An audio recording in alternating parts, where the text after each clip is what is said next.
পশ্চিম বাবু সুমন উপরে উঠে আসলে সুমন গোল করতে হবে, নিজেদের মধ্যে আদান প্রদান, বিগত সংকেত কিন্তু এটা পাকা জায়গায় সালামত ছিল। প্রত্যেকের শটটা নিবেন নাকি, নিয়ে নিলেন। ভালো ফুটবলারটা কিন্তু সময়টাকে নষ্ট করবে না। অনেক দল আছে যখন 2 গোলে 3 গোলে এগিয়ে যাবে তখন কিন্তু অনেক গোলকিপার দেখবেন সময় নষ্ট করে, খেলোয়াড়রা নিজেদের মধ্যে আদান প্রদান করে, কিন্তু প্রতিপক্ষ কিন্তু এখানে নার্ভাস হন, তাদের কাছে প্রতি সেকেন্ড কত যে মূল্যবান। আজকে এখানে পশ্চিম বাবুর কাছে এখন প্রতি সেকেন্ড মূল্যবান, চোখের পলক ফেলতে পারবেন না, কখন যে মজার মুহূর্ত হারিয়ে যাবে বুঝতেই পারবেন না। আকিল লম্বা করে বাড়িয়েছেন, একটি গোল করতেই হবে।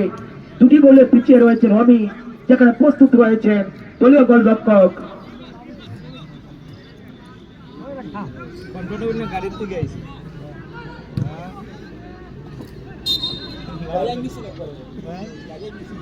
না গাড়ি থেকে লাগবে।